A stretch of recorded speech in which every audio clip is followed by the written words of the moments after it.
Hi Venkatesh. Hi friend, బాగున్నా? బాగున్నా. చెప్పండి ఫ్రెండ్, ఛానల్లోకి వస్తుంది. చిన్న పని పడే నీతోనా? చెప్పండి. అట్లేం లేదు. తెలుసు కదా, నేను యూట్యూబ్ లో వీడియోలు తీస్తుంటా, ఇన్స్టాగ్రామ్ లో వీడియో తీస్తుంటా. అవును, చాలా వీడియోలు చూసాను నేను కూడా. బాగున్నాయి. ఒక వీడియో తీద్దాం అనుకుంటున్నా, కొంచెం కెమెరామెన్ గా హెల్ప్ చేస్తావా? ఇప్పుడు నాకు రాదు, ఇప్పుడు వీలు కాదు, నాకు టైం లేదు. రేపు తీద్దాంలే. కొంచెం చిన్న వీడియో ఉంది. ఒక మంచి కంటెంట్, మంచి కామెడీ కంటెంట్ ఉంది. చేద్దాం అనుకుంటున్నా. చాలా సేపు వాళ్ళని వీళ్ళని ఎత్తుకుతున్నా, ఎవరు దొరుకుతలేరు. ఒక వీడియోనే ఒక 10 నిమిషాల్లో తీసుకుంటా. కొద్దిగా హెల్ప్ చేయి కొంచెం, ఎందుకంటే చాలా రోజుల నుంచి కదా వీడియోలు తీస్తున్నా. నాకు వీడియోలు చేయడానికి కెమెరామెన్ దొరకక నేను ఒక్కరే తీస్తున్నా. ప్లీజ్, ఇప్పుడు నువ్వు దొరికినా కదా, ఒక చిన్న 10 నిమిషాలు టైం ఇస్తే. కరెక్టే ఫ్రెండ్, కాకపోతే ఇప్పుడు నువ్వు ఎన్ని వీడియోలు తీసి ఎన్ని చేసినా గానీ లైకులు రావు, వేవ్స్ రావు, కమెంట్స్ రావు, ఏం లేదు. మస్తు వీడియోలు, లక్షల వీడియోలు వస్తున్నాయి యూట్యూబ్ లో కానీ ఇన్స్టాగ్రామ్ లో కానీ. నువ్వు కూడా దాదాపు చాలా వందల వీడియోలు తీసి పెట్టినావు కానీ ఇప్పటివరకు నీకేం బెనిఫిట్ లేదు, ఏం లేదు. అసలు పాపులర్ అనేది, అడ్వర్టైజ్మెంట్ అనేది లేదు. ఇక ఇప్పుడు నువ్వు తీసినా కూడా తీకున్నా ఒకటే, వేస్ట్ లేదు. మర్చిపోతుంది. వేరే ఏదైనా పంట చెప్పు, చేస్తాను చెప్తా. అట్లా కాదు, సరేలే, లైక్లు, కామెంట్లు, వీడియోలు, వ్యూస్ అవన్నీ కానీ తీయాలని ఆశ నాకుంది కదా. ఆ ఆశతో నేను తీస్తున్నా. వస్తే వస్తాయి లైక్లు, లేకపోతే లేదు. కనీసం ఆడియన్స్ కు ఓపిక ఉందో లేదో నా వీడియోలు చూడడానికి, కానీ నాకైతే ఓపిక ఉంది వీడియోలు తీయడానికి. నువ్వు జస్ట్ కొంచెం హెల్ప్ చేస్తా అంటే, వీడియో కొంచెం ఒక 10 నిమిషాలు టైం ఇస్తే ఒక వీడియో ఉంది, తీద్దాం. ఇప్పుడు ఎవరు దొరుకుతలేరు, రోడ్ మీద బాగుందని సీన్. చూడు, కొంచెం ట్రై చేయి. సరే, నీకు ఇంట్రెస్ట్ ఉంది కానీ నాకు ఇంట్రెస్ట్ లేదు. నేను తీయను, వీడియో తీయను, ఏం తీయను. వేస్ట్. నువ్వు తీసి కూడా, నువ్వు అప్లోడ్ చేసి కూడా వేస్ట్. ఆ లైకులు రావు, ఏం రావు, వేస్ట్. దాని కూడా టైం అంతా వేస్ట్ కాకు. ఏదైనా పంట వేరే చూసుకో.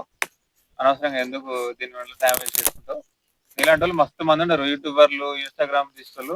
నీలాగా మస్తు మంది ఉన్నారు. వానాలే ఇంతవరకు ఎవడు పాపులర్ కాలేదు. నీవేం పాపులర్ అవుతావనా? ఇప్పుడు నువ్వు వీడియో తీస్తావా, తీయవా? పాపులర్ అవుతానా కాదు. ఇప్పుడు నేను తీయను, నాకు టైం లేదు, నేను తీయను. మీరు ఎప్పుడైనా వేరే వాళ్ళతో ఎవరుతుందని తీసుకోండి, వేస్ట్. నేనైతే తీయను. తీయవైతే తీయను, తీసినా కానీ వేస్ట్. మీకు లైకులు రావు, ఏం రావు, నువ్వు అడ్వర్టైజ్మెంట్ కావు, పాపులర్ కావు.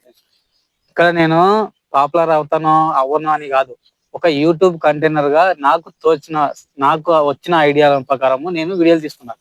అది జనాలు చూస్తారా చూడని కాదు, నేను జనాలు చూడని లేకపోతే లేదు, కానీ నాలో తీయాలి అనే ఆలోచన ఉంది, తీస్తున్నా. నువ్వు ఇప్పుడు వీడియో తీస్తా అంటే ఓకే, తీయకపోతే కూడా నాకు పెద్ద పరాకేం లేదు. ఇప్పుడు కాకపోతే రేపు తీసుకుంటా వీడియో. కానీ ఇప్పుడు ఏంటంటే, నువ్వు తెలుసు కాబట్టి నేను ఒక వీడియో తీయాలన్నా. నువ్వే నాకు సపోర్ట్ చేస్తలేవు, ఇంకా బయట ఎలా సపోర్ట్ చేస్తావు? కనీసం అంటే నాకు లైకులు రాలేదు, కామెంట్ రాలేదు, వీడియో చూస్తలేరు అని చెప్పి తీయకుండా ఉంటే అయిపోతుంది? ఫస్ట్ ప్రయత్నం చేయాలి, చేస్తున్నా. వస్తే వస్తుంది, పోతే ఖాళీ ఉన్న టైంలో చేస్తున్నా. నువ్వు ఇప్పుడు వీడియో తీస్తున్నావా, తీస్తలేవా? ఒకటి చెప్పు, లేకపోతే ఇక్కడ నుంచి వెళ్ళిపోతాను నేను, అంతే. తీయను ఫ్రెండ్, నువ్వు ఎన్ని వీడియోలు తీసినా నువ్వు సక్సెస్ కాలేవు. అనవసరంగా టైం వేస్ట్ చేసుకో కాకు. నేనైతే వీడియో తీయను. నేను సక్సెస్ అవుతానా కాదనేది నువ్వు నోటితో చెప్తే కాదు, నేను సక్సెస్ అవుతానా కాదనేది నా చేతిలో ఉంది. నేను కంపల్సరీ సక్సెస్ అవుతా. ఇప్పుడే కాకపోయినా సరే, ఇంకా కొన్ని రోజులకైనా సరే కన్సిస్టెన్స్ గా నేను వీడియోలు తీస్తూనే ఉంటా. కంపల్సరీ ఏదో రోజు సక్సెస్ అవుతా. ఆ రోజు నువ్వే వచ్చి, అన్న నీ వీడియోలో ఒక్క అవకాశం ఇవ్వను, నేను ఒక్క అవకాశం ఇవ్వను నాకు అని అడుగుతావు. అడిగేంత వరకు నేను వీడియోలు తీస్తూనే ఉంటా. సరే, గుర్తుపెట్టుకో ఈ డేటు. సరే ఫ్రెండ్, బాయ్. దయచేసి మీరు ప్రోత్సహించకపోయినా పర్వాలేదు, కానీ డిస్కరేజ్ మాత్రం చేయొద్దు ప్లీజ్ ఫ్రెండ్స్. ప్రయత్నం నువ్వు చేస్తూ ఉన్నావంటే నువ్వు ఏదో ఒక రోజు కంపల్సరీ గెలుస్తావనే నమ్మకం నీలో ఉంటుంది. కాబట్టి ప్రయత్నమే విజయం. Okay friends, thank you for watching.